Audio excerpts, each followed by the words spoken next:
അപ്പോൾ ഇന്ന് ഇപ്പോൾ ചാനലുകളിൽ കണ്ട വാർത്ത, പൂരത്തിൻ്റെ റിപ്പോർട്ട് ADGP അജിത് കുമാർ മുഖ്യമന്ത്രിയുടെ ഓഫീസിന് നൽകിയെന്നും അത് 1200 പേജുണ്ട്, അതിൽ ബാഹ്യ ഇടപെടൽ ഉണ്ടായിട്ടില്ല, കമ്മീഷണർ കൈകാര്യം ചെയ്തതിൽ പറ്റിയ പാളിച്ച മാത്രമാണ് എന്നാണ് സൂചിപ്പിച്ചിട്ടുള്ളത്. അപ്പോൾ ഞാൻ ഇന്നലെ തന്നെ ഒരു കാര്യം പറഞ്ഞു, അജിത് കുമാറിൻ്റെ റിപ്പോർട്ട് ഞങ്ങൾ ഒരു കാരണവശാലും അംഗീകരിക്കില്ല. ഇപ്പോൾ ഈ പൂരം കലങ്ങിയ സംഭവത്തിൻ്റെ അടുത്ത ദിവസം മുഖ്യമന്ത്രി ഇതിനെക്കുറിച്ച് അന്വേഷിക്കാൻ DGPയെ ചുമതലപ്പെടുത്തിയിട്ടുണ്ടെന്ന് പറഞ്ഞു. DGP അത് ADGPക്ക് കൈമാറി.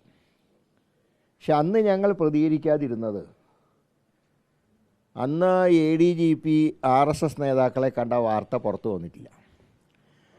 അതുകൊണ്ട് ഏതായാലും റിപ്പോർട്ട് വരട്ടെ, വന്നതിന് ശേഷം ബാക്കി കാര്യങ്ങൾ തീരുമാനിക്കാമെന്ന് പാർട്ടി മുന്നണി തത്വത്തിൽ ധാരണയിലെത്തുകയുണ്ടായി.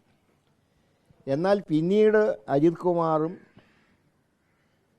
RSS നേതാക്കളുമായിട്ടുള്ള തുടർച്ചയായ കൂടിക്കാഴ്ച തുടർന്നുള്ള വാർത്തകൾ പുറത്തു വന്നപ്പോൾ ഇനി ഞങ്ങൾക്ക് ആവശ്യം ജുഡീഷ്യൽ എൻക്വയറിയാണ് എന്ന് ഞങ്ങൾ അന്ന് തന്നെ പറഞ്ഞ കാര്യമാണ്.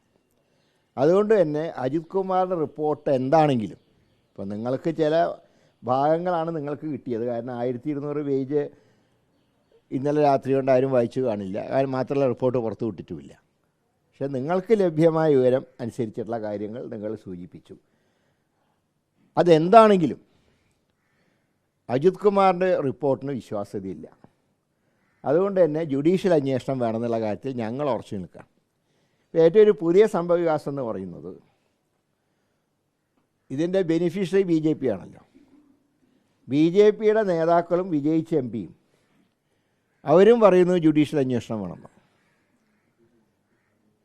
CPIയുടെ സ്ഥാനാർത്ഥി പറയുന്നു ഏത് അന്വേഷണമാണെങ്കിലും സത്യം പുറത്തു വരണം. അദ്ദേഹം ഇന്ന് പ്രാഥമികമായിട്ട് അദ്ദേഹം പറഞ്ഞത്, ഈ റിപ്പോർട്ട് ഇങ്ങനെയാണെങ്കിൽ ഞങ്ങൾ അംഗീകരിക്കാൻ സാധ്യമല്ല. അപ്പോൾ ഞാൻ ചോദിക്കുന്നത്, 3 പ്രധാനപ്പെട്ട കക്ഷികളും ഏതാണ്ട് ഒരേ ആവശ്യത്തിൽ എത്തി നിൽക്കുമ്പോൾ എന്തിനാണ് മുഖ്യമന്ത്രിക്ക് ഇത്ര വാശി? എന്തിനാ? ജുഡീഷ്യൽ എൻക്വയറി വേണമെന്നല്ലേ ഞങ്ങൾ പറഞ്ഞുള്ളൂ. കാരണം ഞങ്ങൾക്ക് പല സംശയങ്ങളുണ്ട്. ആ സംശയങ്ങൾ ഞങ്ങൾ വളരെ വ്യക്തമായി പറഞ്ഞിട്ടുണ്ട്. കാരണം ആ പൂരം കലങ്ങിയ വിവാദം, ഇന്നിപ്പോൾ സുനിൽകുമാറും പറഞ്ഞിട്ടുണ്ട്, ആ പൂരം കലങ്ങിയ വിവാദമാണ് അതുവരെ ഉണ്ടായിരുന്ന രാഷ്ട്രീയ ചിത്രം മാറിയത്. അപ്പോൾ അതിൻ്റെ ബിഹൈൻഡ് ദ കർട്ടൻ ഞങ്ങളുടെ ഫീലിംഗ്, അജിത് കുമാർ RSSുമായിട്ട് കൂടിക്കാഴ്ച നടത്തുമ്പോൾ പൂരത്തിന് 1 വർഷം മുമ്പാണ്. പക്ഷെ അന്നത്തെ ചർച്ച ഒരുപക്ഷേ എങ്ങനെ BJPയെയും ഇടതുപക്ഷത്തിനെയും പരസ്പരം സഹായിക്കാം എന്നുള്ള ചർച്ചയായിരിക്കണം നടത്തി കാണുക. അപ്പം അന്ന് പൂരം കലക്കൽ അജണ്ടയിലില്ല. എന്തായാലും BJPക്ക് ഒരു MP വേണമെന്നുള്ള കാര്യത്തിൽ അവർക്ക് നിർബന്ധം ഉണ്ടായിരുന്നു. അത് പ്രകാശ് ജാവേദ്കർ EP ജയരാജനോടും പറഞ്ഞ കാര്യമാണ്. അപ്പോൾ ഇത് ഈ 1 വർഷം കഴിഞ്ഞ് പൂരത്തിൻ്റെ സമയം എത്തിയപ്പോഴേക്ക് ഇലക്ഷൻ്റെ ക്ലൈമാക്സാണ്. സത്യത്തിൽ ആ പൂരം ഇല്ലായിരുന്നെങ്കിൽ തൃശ്ശൂർ കേരളത്തിലെ ഇലക്ഷൻ ഒരാഴ്ച മുമ്പ് നടന്നത്. പക്ഷേ പൂരം കാരണമാണ് ഒരാഴ്ചത്തേക്ക് നീട്ടിയത്. കാരണം തമിഴ്നാട്ടിലൊക്കെ ആദ്യഘട്ടത്തിലായിരുന്നു. അപ്പോൾ ഈ പൂരത്തിൻ്റെ സമയത്ത് അത് കലക്കിയാൽ അതിൻ്റെ പ്രയോജനം തൃശ്ശൂർ കിട്ടും. കാരണം തിരുവനന്തപുരത്ത് ആ സമയത്ത് പൂരമൊന്നുമില്ല, ആറ്റുകാൽ പൊങ്കാലയൊക്കെ അപ്പോഴേക്കും കഴിഞ്ഞിരുന്നു, അല്ലെങ്കിൽ പൊങ്കാല കലക്കിയത്.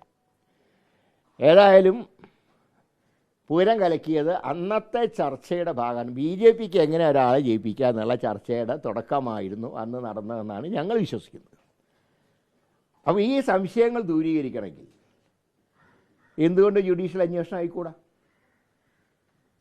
അപ്പോൾ 3 സ്ഥാനാർത്ഥികൾക്ക് ഒരേ അഭിപ്രായം, ജയിച്ച MPക്ക് അഭിപ്രായം ഒന്നാണ്, പരാജയപ്പെട്ട ഞങ്ങൾ 2 പേർക്കുള്ള അഭിപ്രായം ഒന്നാണ്. പിന്നെ എന്തിനാണ് മുഖ്യമന്ത്രിക്ക് ജുഡീഷ്യൽ അന്വേഷണത്തിനോടൊരു അകൽച്ച? എന്തിനാണ്?